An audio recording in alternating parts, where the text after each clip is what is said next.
I was getting so worried, like, some of these guys aren't getting it. I'm not getting rid of the whole thing. Just the RV part. This part I'm standing in right now is staying. I have a whole lot of miscommunication, I think. Some people not understanding certain things. So, first off, I just wanted y'all to know that I've done a whole lot of editing in the last couple of videos I've put out. So know this, that painting was only put there. I kept that painting because I wanted to paint it white and then write yard sale on it really big for times that we have yard sales. We can stick it out by the road, lean it against the tree, and it'd be a really big yard sale sign. Besides, as far as what happened the other day when I was working out there, is I ordered 2 sheets of siding to go on this outside wall, and it hadn't come in. I mean, not come in, but they hadn't sent me the email to come pick it up yet. So when I did the video the other night of showing how the backside, how I made the door to go into that little shed, now it's all cleaned out and I can use it for outdoorsy type storage, people were thinking, I guess I was going to leave this side wide open and I was just using a piece of painting to cover. I don't know what you guys thought. So I think there was some wires crossed in exactly what was going on here. But this will now be, in fact, in just a little bit, I'm going to lower my tailgate, cut these 2 pieces down to size, and they will be screwed up on this side of the building. So when you pull in like this, like if I'm sitting in a vehicle, if I pull into my vehicle and I look that direction, well, I got to get rid of these tires, but that building, you're going to see a wall. You're going to see the exterior wall, siding wall. You will not know what's in that building, or you from here when it's covered, you won't even know that there's a door on the other side of it, but there will be. Anyway, one other thing, and I'm going to show y'all that right now. Okay, this room that I'm standing in, that I just come through, this front door and stepped in this room, this is the cottage part of the camper. When I used to call this, I would call it my camper cottage, okay? This is a separate building. This is an actual building built here. This is not part of a camper. There's no wheels under it. It's a building. You step, this was the doorway, or this is how big we built the doorway so it would match up to step in now the camper, okay? This flooring, which I guess didn't even think about it, but I'm gonna have to unscrew this flooring and cut it. Well, I'm gonna have to cut this flooring back right here when this camper leaves. So, because right now this flooring comes over and I've got some screws in it, and I planned on putting a threshold right here so you wouldn't see these jagged edges. But when the camper leaves here, that can't be hooked or it's gonna rip all that floor up. So I'm gonna have to take my saw and cut. Here, this is the seam. I've got a nail in this so I can't pull it up. This is the seam from the house, from the camper to this little house. And once these are unscrewed, you will see that stepping up and in, you're in a camper. Step back down here and you're in a building that is completely, once this is removed and that is cut back, that camper can be pulled right out of that. Well, the AC has to come out or the AC will get pulled off because there's posts holding up the awning on the outside that would scrape against the AC. So the AC has to come out of that hole. But once that happens, this camper is free to pull. And I think lots of people were saying, people were misunderstanding, and they were saying things like, oh, don't get rid of it. You know, well, actually I had somebody sort of really hateful say it's like a mess and you just need to get rid of it. I'm just like, that can't be fixed or something. I'm just thinking, well, I responded back, well, maybe you couldn't fix it, but I can fix it. But, so let me just, I've explained that. So once that floor is cut back, where the camper floor and the little step out from here is gone, and this casing around this doorway is out, there will be nothing that ties camper and house together. Once the camper is pulled out, then this air conditioner will be installed up high in this little opening. And then I'll fill in the bottom with insulation and siding on the back side and whatnot, and it'll be closed up. So there will only be the front door to get into one. I'm standing in 2, and that is 3 rooms. Once that happens, I've already got it in my mind what I want to do. So I don't know if you guys remember Mama's pantry in the kids' playroom. If you ever even looked at it or paid attention to it. But that is all upper cabinets. Uppers. If you remember,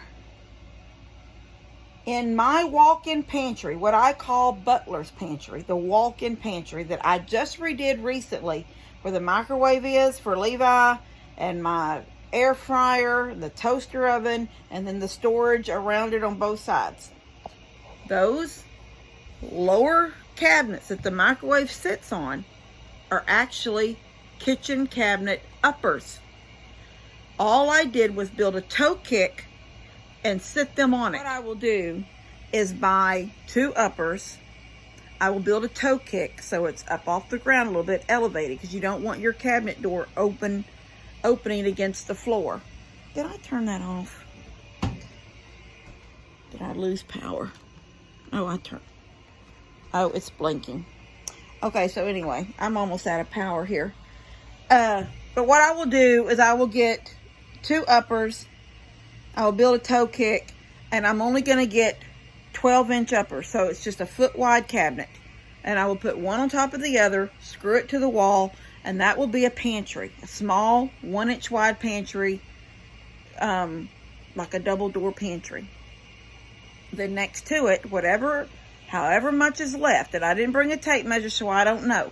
But however much is left, when I come over from this corner, come this way, 12 inches, whatever is left, I will buy a base cabinet, a real kitchen base cabinet, and it will sit right here where this chair is sitting. And then I'll put a countertop on it. And that'll give a little bit of kitchen storage. And this will be a kitchenette on this wall, just this wall. You'll get a pantry, a base cabinet, no sink. The sink is in there. You were already showed that yesterday. There is a utility sink in the bathroom. But we're not talking about long-term people staying here where they're going to actually need to cook meals and stuff. We're talking about a microwave with a little bit of storage underneath it and a little bit of pantry for, maybe some paper plates and cups and box of, things that you can do really fast if you are staying here for some reason. But when you need water, you will go to the utility sink. Now, however weird that may sound to people, I don't know. But that's where the water is, because it is just a little cottage. And I'm not putting water in this part of the house. But that will just take up this corner. And there will be a little kitchenette, refrigerator over there on that side. Little bitty tiny kitchen over here with a microwave sitting on the counter. And that's all this will have. When you get down here where the couch is, I was really reading some of the comments this morning. I'm thinking these people don't understand it. Not all of you guys, but there were some of you guys that didn't understand and was, I think, thinking this whole thing was going to go away. And it's not. Just the RV part. Now, yes, the RV was very important to me for the 18 years that it sat here. And it became even more important to me after the fire when, okay, I have an RV, me and Levi could stay in that, but I had Connor and Caden, they were toddlers. How are they going to how am I going to manage them in that little camper? So Dad said, let's build this. He said, give me $1,000. I'm going to go to McCoy's and I'm going to get everything we need to build you a 10-foot wide by 30-foot long, because it's the exact same length as the camper. The camper is 30 feet. We're going to build it right on the front, and you're going to end up with a bedroom, a living room, and a real bathroom. And then you'll have the RV part too as another. So I ended up with the two of them together, you have 2 bedrooms. But you have one in there and you had one upstairs in there. But as it is, when the RV goes, I will still have this building. It will still be here, and I will still use it, and it can still be used by other people. I'm going to take all this out, move it, may reuse it somewhere, may not. It may I might not need it, may find somebody that wants it, whatever. There's a wood heater over there. Now, it will have to go over here somewhere, just sort of sitting beside the dresser, because that's the heat for this camper house. That is the heat. Now, I have one more, and I have one in there too, but it's not even hooked up. That one over there is plugged in and ready to go if we needed air, if we needed some heat out here. But what I'm going to do is move the heater here. That little cabinet can probably just go away somewhere else, whatever, I don't know. The little tree just is there because I had a tree and I wasn't using it in the house. A little ficus tree, it can go somewhere else, or garage sale, yard sale, garbage, I don't care where it goes. Chair that I got Levi that we decided not to use, I'm going to put it in here, and it's going to sit right here at the end. All right, I'm in the house. So I was getting ready to build this video that I just made for y'all, and I noticed a comment that said, I'm confused. I don't know why, if that's so nice out there, you didn't just stay out there when y'all lost power. And then she went on to say, maybe this is an old video and you're just now showing it to us. Okay, well, it's not an old video. It's today's video. And it's what's happening right now. The camper looks the way it looks, just like it looked. I mean, that's how it looks right now. So the reason we didn't stay out there during the power outage last week was because I wanted to be here keeping the generators running, to keeping the refrigerator and the freezers running. I went the first couple of days, 2 or 3 days of that power outage, running around trying to keep three appliances going. The refrigerator in the house, the deep freeze in the house, and the refrigerator on the back porch. Until I finally said, I can't do this. They weren't getting to run but 3 hours a piece before I'd have to unplug it and plug something else. That's my mindset. I was running them for about 3 hours, and then I would unplug it and plug something else in, because they only had the one generator, the one little Honda. Now, we had the big one that would run the well, but you can't afford to run your house like that on those big ones. It's 5 gallons and it goes in like 5 hours. It's gone, especially if you're pulling big things. The little Hondas are just the best little things. But I was down at Mom and Dad's when Dad said something about he had the refrigerator, the freezer, and the window unit, the little 5,000 BTU window unit in the kids' room, the playroom, or Mom's laundry room. It's, one big room combined. Those were all running off of the one little Honda. I said, Dad, wait a minute. You're running an air conditioner, a freezer, and your refrigerator on the Honda? And he goes, yeah. He goes, I thought it was going to be too much, but it's handling it. And I'm like, oh my gosh, I've been running around with like a chicken with its head cut off, trying to keep 3 things running. So I had finally consolidated everything that was in the back porch refrigerator. I'd brought it in the house and stuck it in the freezer and the refrigerator in here. So by what he was saying, I could have run a little window unit. Okay, well, this thing over here, this portable one that I have over here by the window, is a 8,000 BTU, and the Honda was running it. And it was also running the TV and the dish box.